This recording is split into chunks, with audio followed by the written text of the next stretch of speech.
영원한 도시 로마. 모든 길은 로마로 통한다고 했었다.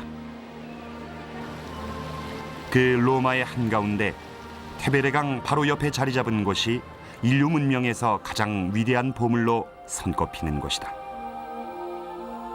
세상에서 가장 독특한 도시.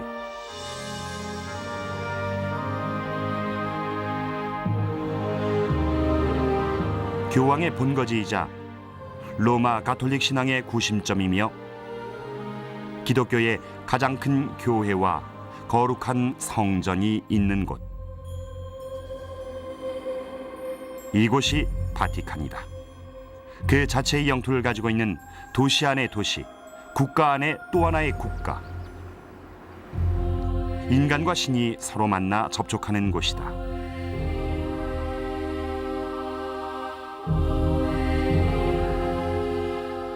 바티칸은 거의 2000년 동안 세계사의 무대에서 기념비적이라 할 만한 중요한 역할을 해왔다. 아직도 장엄함과 신비로 쌓여 있으며 영광과 힘을 상징하는 곳이다.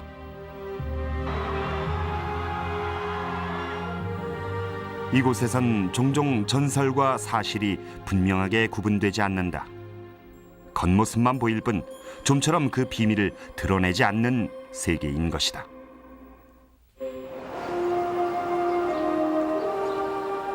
바티칸의 관문인 성 베드로 광장. 매년 수백만 명이 이 관문을 통과한다.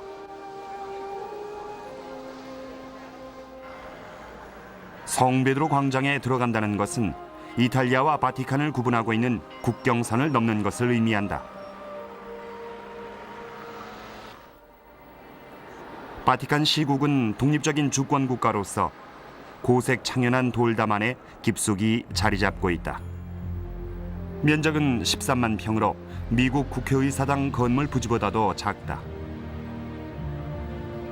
하지만 지난 2000년 동안 이 작은 성지가 인류 역사의 물꼬를 바꿔놨다.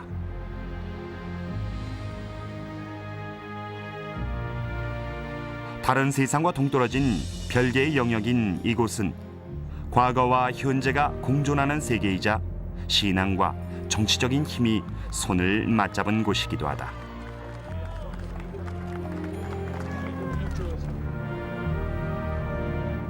또한 서구 문명의 화려한 예술품과 건축물 속에서 청빈의 서약이 이루어지는 곳이다. 바티칸의 드넓은 성 베드로 광장은 전 세계의 교차로 노릇을 하고 있다. 순례객과 관광객, 그리고 젊은 연인들이 뒤섞여 거대한 돌기둥으로 둘러싸인 이곳으로 모여든다. 이곳은 지상에서 가장 강력한 인물 중에 하나인 교황이 모습을 보이는 현관이다. 광장에 빙 둘러 서 있는 기둥 저 너머에 시스티나 성당이 있다. 이 예배당엔 미켈란젤로가 그린 세계에서 가장 유명하고 눈부시게 아름다운 프레스코화가 있다. 또한 이곳은 고대 관습 그대로 삼엄한 경계하에 비밀리에 교황을 선출하는 곳이기도 하다.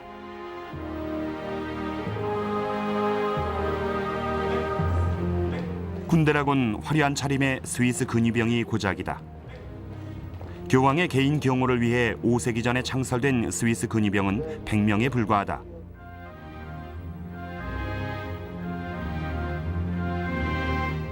이들이 가지고 있는 무기는 모두 한눈에 드러나는 것으로서 자주색과 황금색 제복과 마찬가지로 르네상스 시대의 것이다.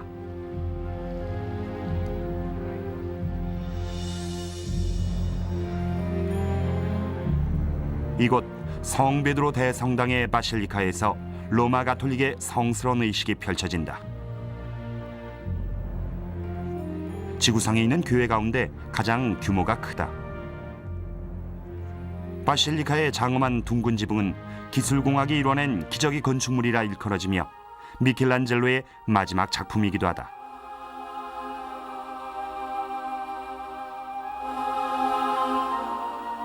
그러나 바티칸의 가장 위대한 보물은 바실리카 밑에 있는 무덤이다.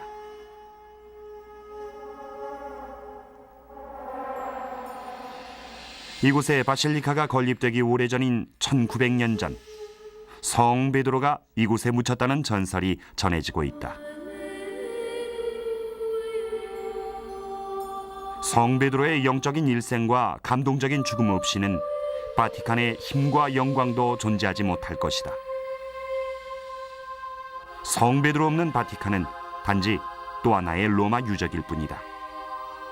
The Catholic Church in many ways is built on the foundation of Peter as the common person, yet who's able to rise above his circumstances to show his deep faith. People today know and like Peter because he's like all of us. He was a simple fisherman. He was married at one time. He was very generous and loyal, yet he also had those great human frailties and weaknesses which we all have. He sinned. He turned his back on Christ. Oftentimes he had losses of faith, but in the end, he was the great martyr of Christ.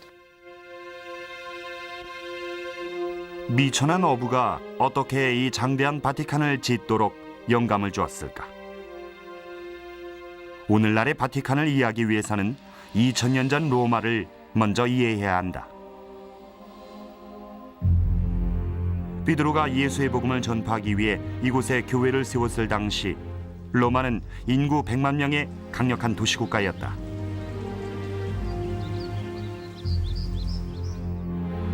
로마는 사상 유례가 없었던 대제국을 통치하고 있었다. 명석한 기술자와 건축가들이 이룩한 선진 문명, 그리고 막강한 군대와 강력한 통치자를 가진 국가였다. 종교도 다채로워서 이집트, 그리스, 그리고 다른 정복지에서 들어온 10여 개의 종교가 번성하고 있었다.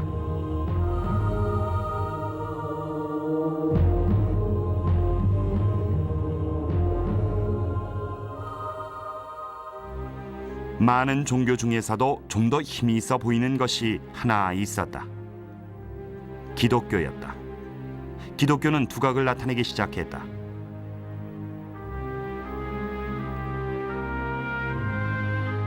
로마 법에서는 황제를 신처럼 숭배하도록 돼 있었다. 하지만 기독교인들은 그 법에 순종하기를 거부했다. 이들의 저항은 악명 높았던 로마 황제 네로를 격분시켰다. 네로는 로마 하층민들에게 인기가 있었다. 그는 전차 경주와 검투 경기로 백성들을 즐겁게 해줬다. 하지만 로마의 갑작스런 재앙이 덮쳐 네로의 인기는 떨어지고 제국의 수도 대부분이 파괴됐다. The fire that breaks out in July of '64 is an event which does turn a number of Romans against him. Nearly a third of the city was totally destroyed. Another third was severely damaged. Rome was used to fires, was used to calamitous fires, but nothing like this. 불탄 백성들의 집을 재건해주는 대신 네로는 자신을 위해 거대한 궁전을 짓기 시작했다. 로마 시내는 곧 흉흉한 소문에 휩싸였다. 네로 자신이 불을 냈다는 소문이었다. 국면을 전환하기 위해 희생양이 필요했던 네로는 기독교인을 범인으로 몰 생각을 해냈다. 그는 기독교인들이 불을 질렀다고 말하면서 병사들을 시켜 집집마다 수색을 했다. 기독교인에 대한 박해가 시작된 것이다. They were rounded up and they were executed. Some of them were used as human torches, tied to posts and covered with oil and set afire to light an evening banquet conducted by Nero. 이 잔인한 장면의 대단원은 소위 네로의 서커스 경기장에서 벌어졌다. 베드로 성당의 바실리카 바로 옆에 있는 원형 경기장이었다. 경기장 한가운데는 매우 중요한 기념물인 고대 이집트의 뾰족 기둥탑 오벨리스크가 서 있었다. 베드로와 그의 추종자들은 쇠사슬에 묶여 이 경기장으로 끌려왔다. 전설에 따르면 그들은 오벨리스크 주변에서 십자가에 못 박혔고 베드로는 거꾸로 매달렸다고 전해진다. The Romans wanted their punishments to be exemplary. The idea was to make the experience as not only as painful but as humiliating as possible. 하지만 당시 기독교인이 볼 때 그것은 굴욕이 아니라 순교의 한 방식이었다. 특히 베드로는 자신의 순교가 예수 그리스도보다 낮아지길 기원했다. Of course, St. Peter was crucified upside down. He said he was not worthy to die as our Lord died on the cross. He was crucified upside down in Nero's circus, probably gazing upon this obelisk here. 고대 오벨리스크의 그늘에서 베드로의 시신은 십자가에서 내려져 이교도의 성전에 숨겨졌다. 그 성전은 경기장 안에서 올려다 보이는 바티카누스 언덕의 공동묘지 안에 있었다. 이 언덕의 원래 이름은 역사의 안개 속에서 사라지게 되지만 세월이 흐르면서 새로운 의미를 얻게 된다. 베드로가 묻힌 성전을 찾기 시작하던 순례객들의 입을 통해 로마 근교에 있는 바티카누스 언덕은 점차 알려지게 됐고 마침내 베드로가 잠든 성스러운 자리가 바티칸이 됐다. 현대 순례객들은 자유롭게 이곳을 찾지만 초기 신자들은 죽음까지도 무릅써야 했다. 베드로가 십자가에 못 박혀 죽은 지 250년 뒤 기독교는 법적으로 금지됐다. 그러나 탄압에도 불구하고 많은 종교 지도자들이 나와 베드로를 대신하게 됐다. 수많은 주교들이 나왔고 곧 제국의 많은 도시에는 교회와 사제가 생겨났다. 그러나 베드로가 못 박혔던 로마에서는 주교가 점차 더 존경받는 직함인 성스러운 신부, 곧 교황이란 이름을 얻게 이른다. 당시 교황은 지하 종교의 지도자로서 한 명 이상이 있었다.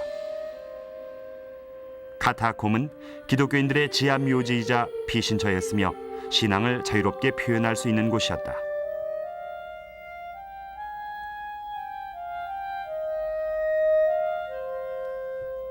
반반한 바위엔 성소가 차려지고 많은 순교자와 교황들이 묻혔다. 신자들은 순교자들을 기리기 위해 프레스코화를 그리고 비명을 새겨놓았다. 박해를 받는 가운데서도 교회는 성장하고 있었다. 4세기 초에는 신자들의 발걸음이 베드로의 무덤이 있는 바티칸으로 몰려들었다. 기독교는 여전히 금지된 종교였다. 그러나 312년 바티카누스 언덕을 초라한 성지에서 세계 무대로 끌어올리는 하나의 사건이 일어나게 된다. 당시 라이벌이었던 로마 브리튼 제국의 콘스탄티누스 대제와 로마를 장악하고 있었던 막센티우스 대제는 로마 제국을 두고 전쟁을 벌이고 있었다.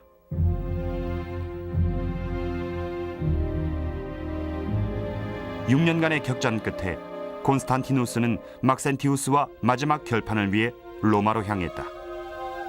콘스탄티누스는 이방의 신인 태양신에게 도움을 청하는 기도를 했다. 그는 나중에 하늘에 높이 걸린 빛나는 십자가로 기도에 대한 응답을 받았다고 말했다. 십자가 옆에는 이런 글귀가 보였다. 이 표시로 그대는 정복하리라.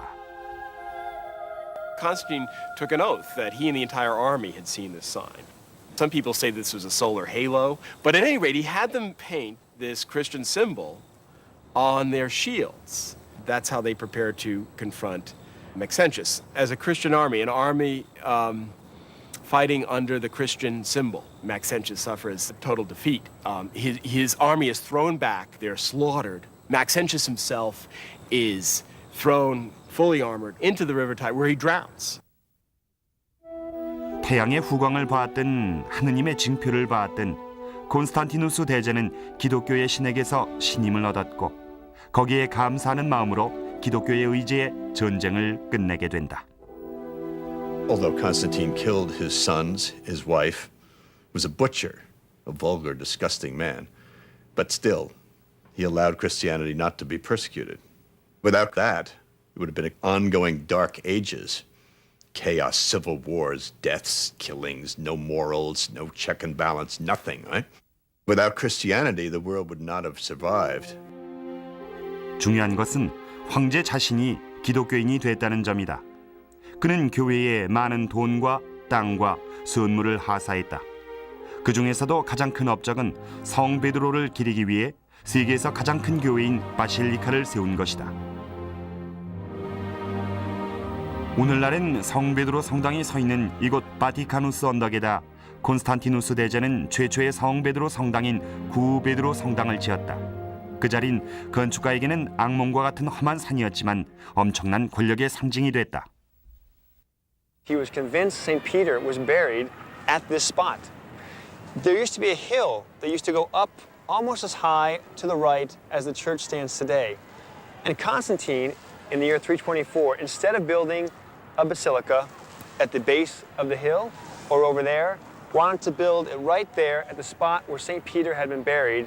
So what he did was he took 800 men, and about 2 years, he removed millions of pounds of dirt from the hill and brought them over here to level this hill out and build the first basilica on the very spot where St. Peter had been buried. 거의 3세기 동안 로마에선 신앙의 불길이 타올랐다. 가끔 깜빡거리기도 했지만 한 번도 꺼진 적은 없었다. 점점 더 밝고 뜨겁게 불타오르자 마침내 황제 자신이 그 열기를 느끼고 거기에 굴복했다. 콘스탄티누스의 개종으로 기독교는 놀라운 반전을 겪는다. 이제 교회의 권한은 영적인 데만 머물러 있지 않게 된다. 기독교는 로마에서 막강한 정치적, 군사적인 세력이 되고 그 권력은 오로지 로마의 주교인 교황의 손에 들어가게 된다. 그 뒤 수백 년 동안 바티칸은 종교적인 순례만을 위해서가 아니라 서구 세계의 강력한 통치자를 만나기 위해 반드시 가야 할 성지가 된다.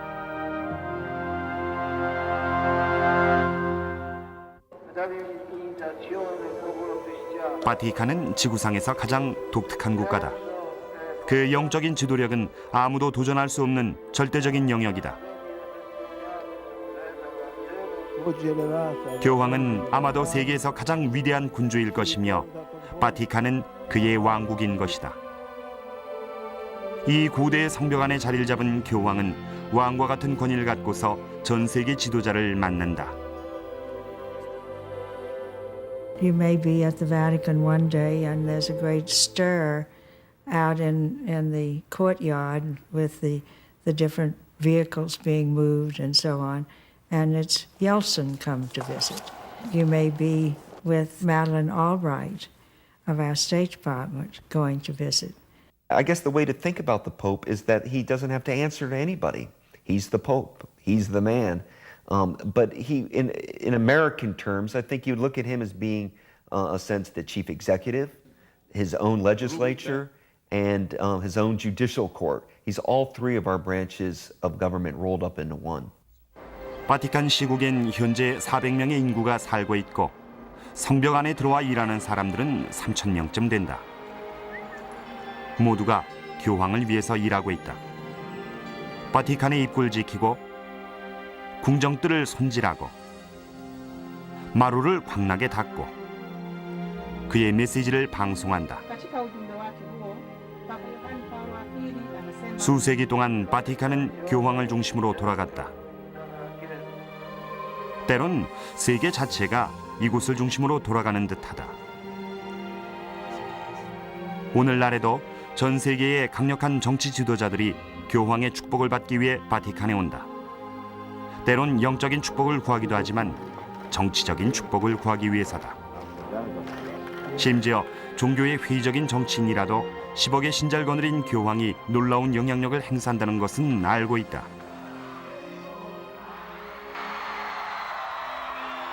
이런 권력은 1200년 전에 있었던 한 사건에서부터 비롯됐다. 800년 크리스마스 날 바티칸에 많은 군중이 미사를 보기 위해 모여들었다. 갑자기 바실리카의 문이 활짝 열리고 교황 레오 3세와 수행원들이 황제처럼 보이는 외국인을 데리고 들어왔다. 그의 이름은 샤를마뉴 대제였다. 그는 이탈리아에서 침략자들을 몰아내고 되찾은 땅을 교회에 하사한 적이 있었다. 이제 교회 측에서 보답할 때였다. 샤를마뉴 대제는 무릎을 꿇었고 교황 레오 3세는 그에게 왕관을 씌워준 후 새로운 직함을 만들어주었다. 그를 서로마 제국의 황제로 선언한 것이다. 교황 측에서 볼 때는 전례가 없는 일이었지만 자신의 입지를 높이기 위한 계산된 행동이었다. The event itself, but especially in the later myths that grew up around it, was a crucial event in Western history. First of all, here now for the first time, a pope is crowning an emperor, really determining who the emperor will be. 성베드로 성당 제단 위에서 있었던 샤를마뉴 대제의 대관식은 교황의 권력과 권위에 대한 하나의 이정표가 됐고, 교회와 국가 간의 결합은 오늘날까지도 이어져 오고 있다. 바티칸엔 교회와 국가 사이를 분리하는 담벼락은 없다. 단지 양쪽을 보호하기 위한 담장만 있을 뿐이다. 이 담장과 그 안에 있는 권력은 여러 번 시험대에 오르곤 했다. 처음으로 막강한 왕에게 맞섰던 강한 의지의 교황이 있었다. 그 일은 1077년 초 이탈리아 알프스에 있는 눈 덮인 높은 성에서 일어났다.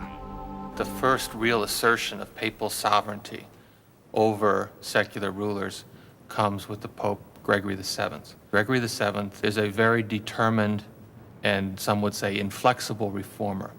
And it is his idea that the Pope is not only the ruler and leader of the church's realm in the world, but of the entire world. And he actually says that the Pope is the highest in the world, that all princes should kiss his feet. 세속에 대한 권한을 주장한 그레고리 교황의 선언은 독일 왕 헨리 6세를 분노케 했다. 헨리 왕은 그를 가짜 수도승이라고 부르며 교황에게 도전했다. 그러자 교황은 자신의 모든 힘을 다해 보복했다. 그는 헨리 왕을 파면시키면서 하느님의 눈으로 보기에 헨리는 나라를 통치할 자격이 없다고 선언했다. 그러자 헨리 왕은 한 발자국 뒤로 물러섰다. 그는 눈보라를 맞으며 교황의 별장이 있는 알프스까지 갔다. 추운 1월에 사흘 동안이나 왕은 맨발로 눈 속에 서서 교황에게 용서를 빌었다. What drove him to seek out the Pope in the snow was not necessarily his guilty conscience, but the fact that all of his nobles refused to obey him because he had been excommunicated. They used, in other words, the papal excommunication for their own political purposes. 7년 뒤 권력 기반이 안정되자 헨리 6세는 복수를 했다. 그는 로마로 진군에 들어와 그레고리 교황을 축출하고 자신이 신임하는 교황을 세웠다. 그리곤 자신이 신성 로마 제국의 황제가 됐다. 바티칸에서 약 800m쯤 떨어진 곳에 산탄젤로 성이 있다.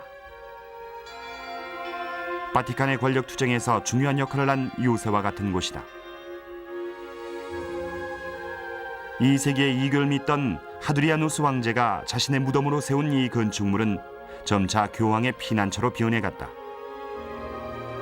이 성은 철통 같은 성벽으로 둘러싸여 있고 실내는 무척이나 호화로우며 무엇보다도 교황의 궁전과 직접 연결된 비밀 통로가 나 있다.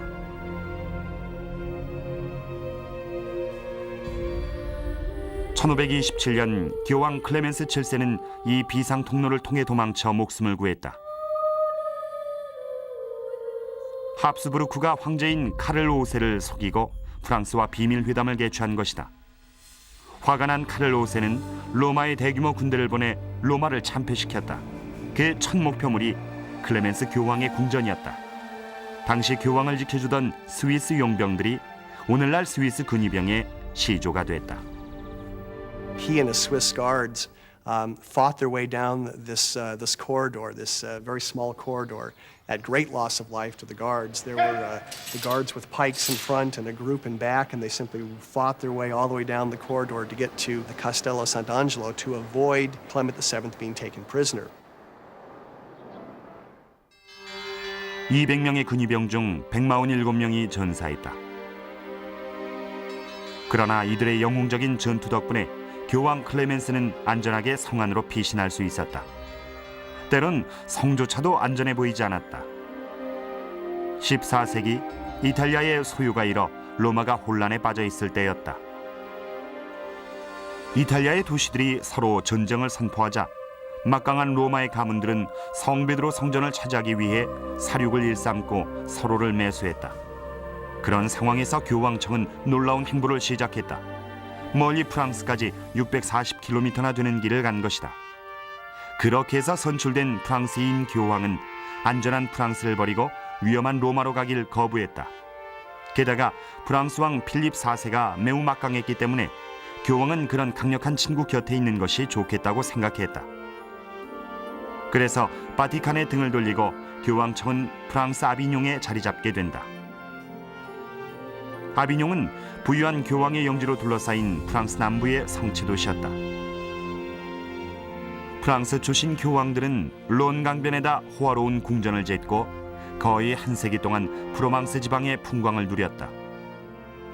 이것은 교황이 자청했던 호화로운 망명으로서 교황의 아비뇽 유폐로 불린다. Avignon was a very pleasant city. If you've visited the papal palace there, you see how magnificent it is. Why would the popes want to go back to that malaria-ridden, dangerous city on the banks of the Tiber? From then on, it was just a series of excuses, really, for the popes not to go to Rome. It was just a domani, tomorrow, we'll do it tomorrow sort of situation. 아비뇽에 있는 교황의 궁전엔 높고 둥근 천장이 나 있는 성당이 있다. 접견실로 통하는 거대한 계단이 있고 마당엔 아늑한 회랑과 조용한 정원이 있다.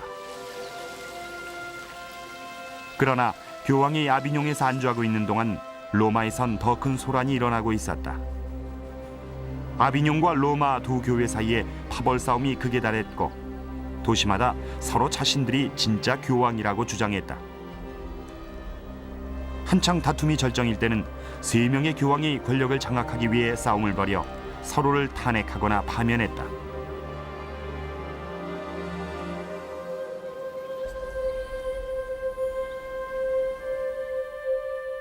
마침내 수십 년간의 내전 끝에 교회 지도자들은 단 한 명의 교황을 한 곳에 두기로 타협을 봤다. 그곳이 바로 바티칸이다. 지금으로부터 600년 전 교황은 마침내 집으로 돌아오게 된 것이다.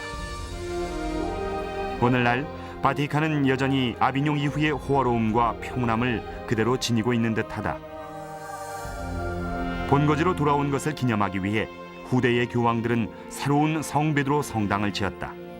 그것이 바티칸의 성지이자 황금빛으로 치장된 교황의 권좌가 된다.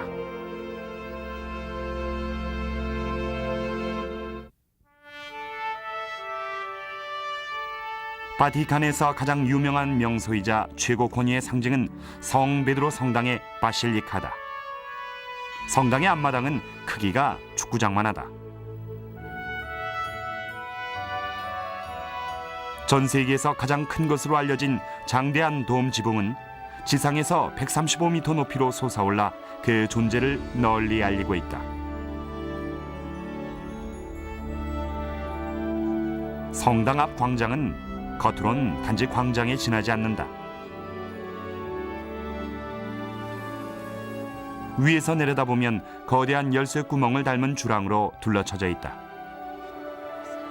수요일과 일요일에는 수천 명의 신자와 관광객들이 교황을 보기 위해 광장으로 몰려든다. 일요일엔 교황이 창문에서 연설을 한다. 하지만 수요일에는 광장에까지 내려와 군중들과 만난다.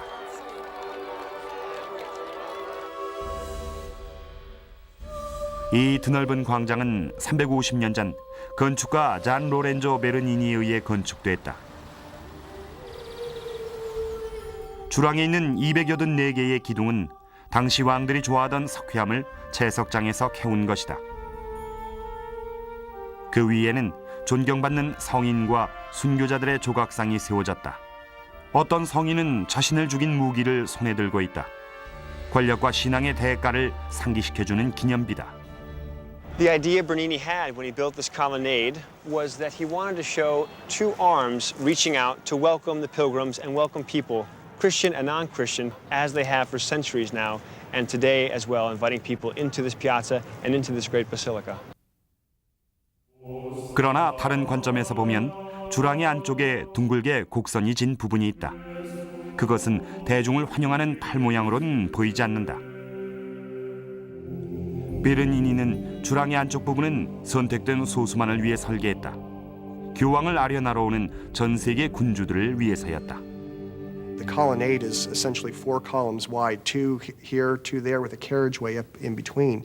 Visiting dignitaries, when they would come and visit the Vatican, would in fact come up, skirt the main space, and then their carriages would in fact run along the curve inside the colonnade. And as you go along that curve, the spacing of the columns make it so that you can't see your destination. And of course, you're passing column upon column upon column of this travertine, the cost of which would not escape any diplomat coming. As you went by, you would look out into the piazza as each column went by and see this huge space out in the interior. And obviously, you would know that you were dealing with not just a religious power, but a secular power you had to reckon with.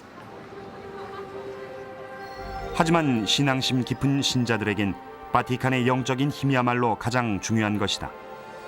그 힘은 지구상에서 가장 큰 교회인 성 베드로의 바실리카에 집중돼 있다. 성 베드로 성당에 들어선다는 것은 순례객들에겐 성스러운 문을 넘는 것을 뜻한다. 성당 현관은 기독교에서 가장 성스러운 교회로 통하는 관문이자 가장 큰 미스테리의 관문이다. 빵과 포도주가 그리스도의 살과 피가 되고 죄인이 그의 큰 희생으로 죄의 사함을 받는 미스테리의 관문. 성 베드로 성당은 거의 500년이나 된 오래된 구조물이다. 그러나 바티칸의 기준으로 보면 바실리카는 가장 근자에 지어진 새로운 성 베드로 성당이다. 이 성당의 창건은 서구 역사에서 가장 위대한 건축 공사였다. 새로운 성 베드로 성당은 이탈리아 르네상스가 절정에 달했던 1506년 권력을 구가던 한 교황에 의해 세워졌다. 그의 이름은 못 말리는 공포의 교황이란 별명을 지녔던 율리우스 2세였다. Julius was, in my opinion, a genius. He was a rough character. He did not suffer fools gladly. He had a very determined and clear goal for his papacy. That is to say, he really wanted to make Rome secure. And in order to do this, he himself donned armor and led his troops into battle to drive the French out of northern Italy, which of course raised all kinds of questions about what had happened to the papacy. This is the Good Shepherd. Doesn't sort of look like the Good Shepherd. But I'm convinced that he saw himself really fighting the battle of the Lord. 율리우스 교황은 바티칸을 안정된 곳으로 만들고 싶었을 뿐 아니라 장엄한 곳으로도 만들고 싶었다. 그 장엄함을 위해서 교황은 칼보단 돌이 더 낫다고 생각했다. He was trying to make the papacy a political and secular power on equal with the great monarchies of Europe. He wanted to compete with the King of France, with the Habsburgs, with the emperor. This was his aim. Architecture has always been a tool of power. And that's one of the main reasons why St. Peter's was rebuilt, was because the papacy wanted to project their power onto the European stage. 바티칸의 권력을 나타내기 위해 율리우스는 세계에서 가장 크고 멋진 교회를 세우기로 맹세했다. 대담하게도 건축물로 자신의 영화를 드러낼 작정을 한 것이다. 그는 먼저 당시 이탈리아에서 가장 유명한 건축가인 도나토 브라만테를 고용했다. 브라만테도 율리우스와 마찬가지로 별명이 있었다. 고대 기념비들을 자신의 작품으로 모조리 바꾸려 했기 때문에 그의 별명은 파괴의 대가였다. 12세기 전 콘스탄티누스 대제가 지은 구베드로 성당 역시 브라만테에겐 골칫거리였다. 그러나 결국 바티칸은 이 오래된 건물로 인해 더 유명해진다. 구베드로 성당은 오랫동안 사랑받아왔지만 거의 무너져가고 있었던 것이다. Old St. Peter's was in ruinous condition. The walls of the nave were tilting 6 feet out of plumb. They're only held from collapsing by the roof over the aisles. Julius had this vision that he wanted, and he could not realize that vision within the confines of Old St. Peter's. But Amante was very willing to take it down and put his building in its place. And so the two of them together made this decision, which should have caused their hearts to jump for a minute. They made that fateful decision to tear it down. Interesting that the first part of the commission is to tear down the old church. It was the sure and simple way of overcoming what must have been terrific objection to the destruction of this ancient and revered basilica. You simply start to tear it down. 구 성당을 허물자 항의가 빗발쳤다. 하지만 때는 이미 늦었다. 율리우스와 브라만테가 이미 작업을 시작한 상태였다. 두 사람은 이런 항의가 점차 새로운 건물에 대한 환호로 바뀌기를 바랬다. 거대한 돔 지붕을 떠받쳐줄 거대한 4개의 기둥이 하늘로 치솟아 올랐다. 브라만테는 사실 그렇게 커다란 돔 지붕을 만드는 방법을 몰랐고 로마에는 이 공법을 아는 이가 아무도 없었다. 하지만 그는 무슨 방도가 나겠지 하는 믿음으로 기둥을 세워나갔다. 브라만테와 율리우스는 성당 건축을 하면서 온갖 고초를 다 겪었다. 하지만 이 격정적인 교황과 야심찬 건축가는 자신들의 꿈이 이루어지는 것을 보지 못하고 오래전에 세상을 떠나고 말았다. 하지만 횃불은 이어졌다. 그 횃불을 이어받은 교황은 레오 10세였다. 교황 레오는 당시 피렌체를 다스리던 유럽의 명문 메디치가 출신이었다. 돈으로도 살 수 없는 최고의 예술과 건축물을 보고 자란 레오 10세는 이 거대한 사업을 기꺼이 물려받았다. 그의 열정과 야망은 끝이 없었지만 기금이 모자랐고 곧 바닥나버렸다. 성베드로 성당을 세울 기금을 모으는 데 눈이 먼 레오는 면죄부를 팔기 시작했다. 죄를 용서해주고 사후에 받을 형벌을 면죄해준다는 종이 쪽지였다. 면죄부를 팔던 최고위층 교회 관리는 독일 사제인 요한 테첼이었다. One of his favorite pitches is actually a rhymed couplet. As soon as the coin in the coffer rings, the soul from purgatory springs. So in other words, he's hawking a get out of purgatory free card. These sell like hotcakes. The problem is this, that a young professor of theology named Martin Luther hears about Tetzel's preaching, crosses the river to hear him preach, and is outraged by this. And this is what prompts him to write up his famous protest. This is actually then the spark that ignites the Protestant Reformation. 수천 명의 가톨릭 신자들이 돈을 되찾아 교회를 떠났고 성베드로 성당의 건축 공사는 중단됐다. 그러나 패배의 늪에서 베드로 성당은 결국 승리하게 된다. 이 승리의 주역은 고집센 늙은 건축가였다. 바티칸에 지대한 공헌을 한 이 예술적인 천재는 후세의 전설이 된 미켈란젤로였다.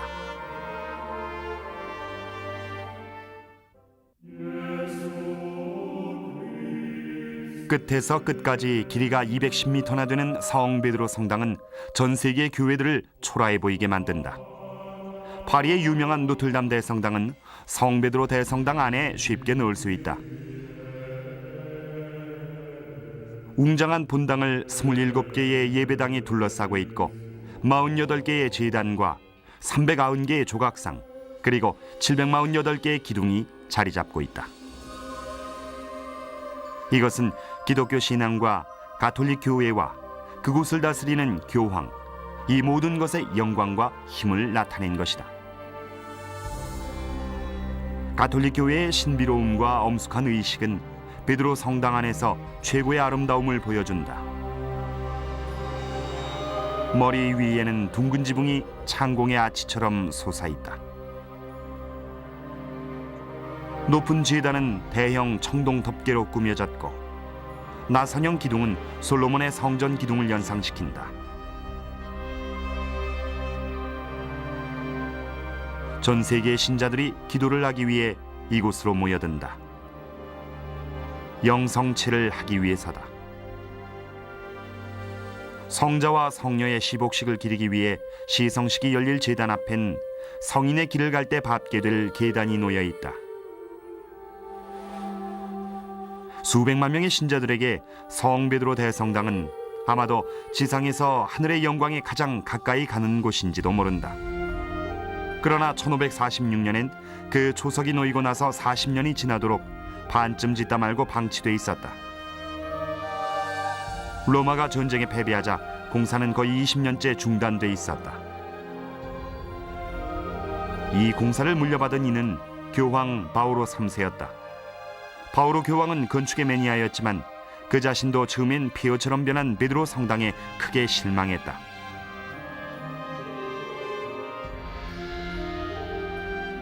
하지만 교황 바오로 3세는 이 공사를 마무리할 수 있는 인물을 불러들이게 이른다.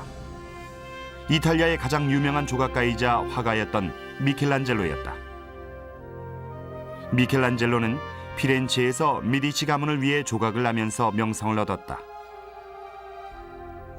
거대한 다비드 상은 20대의 그를 피렌체의 유명 인사로 만들어주었다. 하지만 당시의 모든 재능과 야심 있는 예술가들이 그랬듯 미켈란젤로도 로마와 바티칸에 매혹되고 만다. 그곳에서 그는 위대한 작품을 만들어냈다. 처음엔 피에타상, 그 다음엔 시스티나 성당 천장의 프레스코화였다. 로마에서 명성을 날리던 미켈란젤로를 사람들은 신이 보내준 사람이라고 불렀다. 그의 나이 72세, 예술가로서의 경지가 절정에 달할 무렵 미켈란젤로는 거대한 임무를 맡게 된다. 성 베드로 성당을 폐허에서 구하란 것이었다. 하지만 아무리 신이 보낸 미켈란젤로라 해도 둥근 돔 지붕을 보자 아찔했다. 율리우스 2세가 돔 지붕을 주문하자 브라만테는 직경 41m의 거대한 지붕을 떠받칠 기둥만을 세워놓았었다. 하지만 그만한 크기의 돔 지붕은 판테온을 지은 이래로 1400년 동안 로마에선 건조된 적이 없었다. 16세기 로마에선 아무도 그 건축법을 아는 이가 없었다. 그런데 미켈란젤로의 고향인 피렌체에서 북쪽으로 160km 떨어진 곳에 이 비법을 사용한 작품이 있었다. 피렌체 대성당 위를 덮고 있는 크고 멋진 돔 지붕이었다.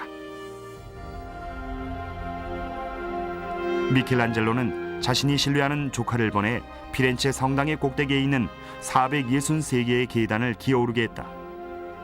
조카는 꼼꼼하게 치수를 재서 로마로 가져왔다. 이제 어떤 것을 지어야 할지는 분명해졌다. 하지만 어떻게 지을 것인가가 더 큰 문제였다. There's a lot of material that's involved in building the dome itself. The dome has about 35 million kilograms of material in it. And the lantern itself is about 1,500 tons. And so you have this quantity of material that needs to be raised up. They had a series of cranes and drawings that were made during construction show very prominently these cranes and lifting devices. 하지만 크레인만으로는 충분하지 못했다. 다행히도 미켈란젤로는 묘책을 가지고 있었다. 오늘날의 건축가와 기술자들도 돌멩이와 금속과 유리를 공중에 있는 인부들에게 올려보낸 그의 천재적인 방법에 놀라워한다. 바실리카의 벽면에 나사형 운반로가 설치됐고 말이 끄는 마차가 끊임없이 그 위를 오르내렸다.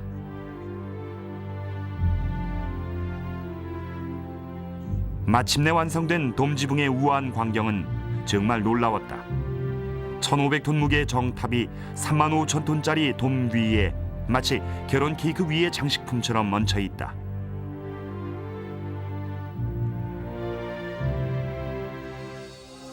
오늘날에도 미켈란젤로의 돔 지붕은 교회의 영광을 나타내는 기적의 건축물로 손꼽히고 있다. 광대한 공간과 그 규모나 화려함은 눈이 부시다. 하늘로 치솟은 둥근 천장은 호화로운 금으로 장식됐고 바닥엔 문일 넣은 고급 대리석을 깔았으며 벽감과 예배소마다 조각품으로 장식을 했다. 성 베드로 대성당의 모습은 기념비적이다. 성당은 보기보다 실제로는 더 크다. 돔 지붕의 안쪽엔 호화로운 모자이크가 장식돼 있다. 밑에서 보면 그림으로 착각할 수도 있지만 실제로는 타일 하나가 사람의 손바닥만 하다. When one enters the church, one sees the immensity of it, but it doesn't maybe appear as big as it really is. The statues that look to us maybe life-size are actually 15 feet tall. The statues above them, because they're up higher, are 19 feet tall. The lettering around the central nave is about 6 feet. The lettering around the dome is 8 feet. The dome itself rises 450 feet into the Roman sky. The Statue of Liberty can fit inside St. Peter's Dome 3 times. The NASA space shuttle can fit inside St. Peter's Dome also 3 times with some room to spare. 이 거대한 돔 지붕 밑에서 성스럽고 친밀한 가톨릭 교회의 모든 의식이 치러진다.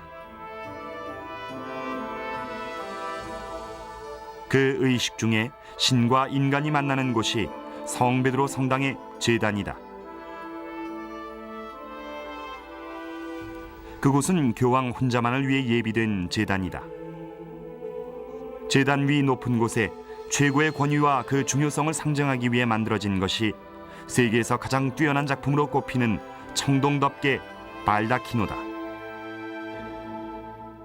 For the papacy, the tomb of St. Peter was, of course, their claim to authority. That baldacchino today really establishes this primary visual focal point within the building. Wherever you are in the basilica, you can see that baldacchino and know where the altar is.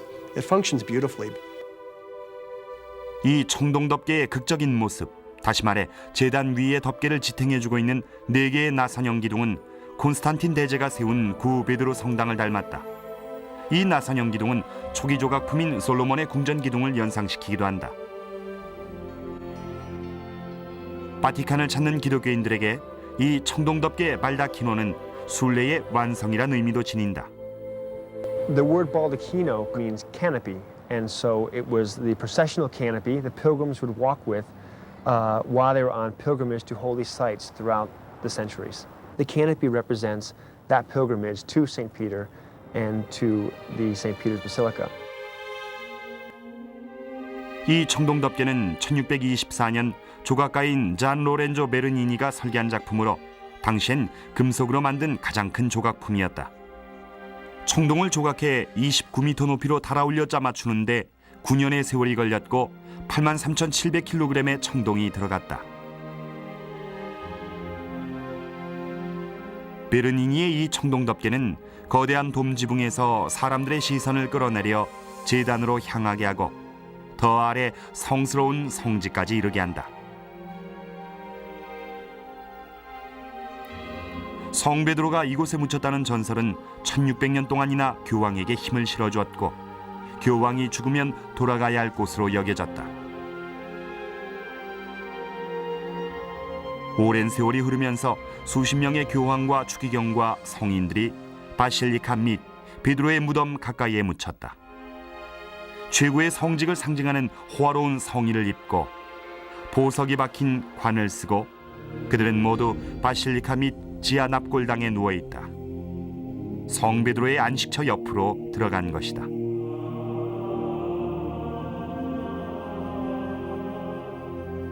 (20세기가) 되자 공간이 바닥나기 시작했다. 1939년 마침내 일꾼들이 교황의 지하 납골당을 확장하기 시작했다.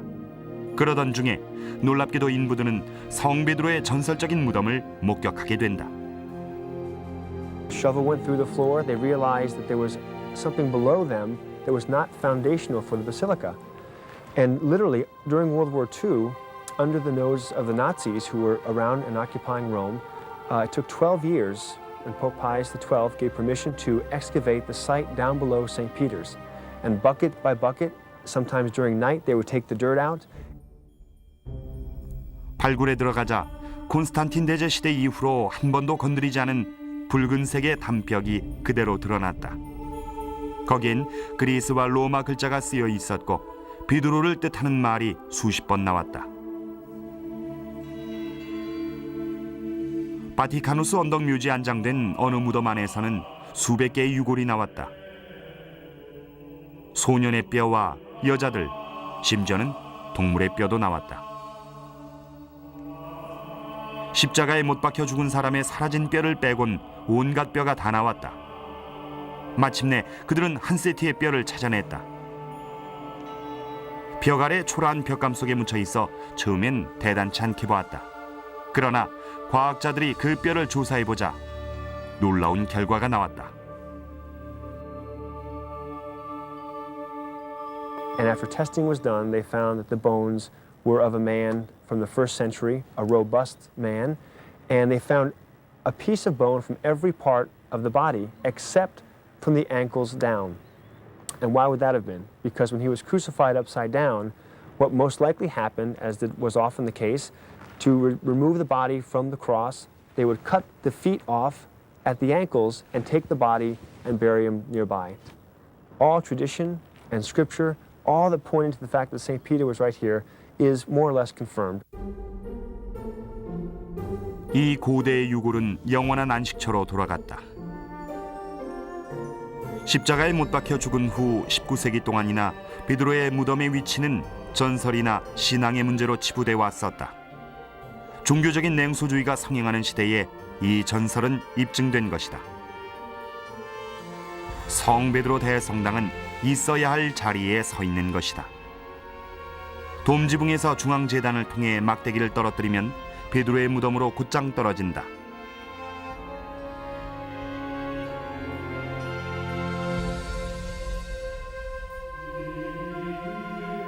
바실리카는 신앙의 힘을 상징하는 놀라운 기념물인 것이다.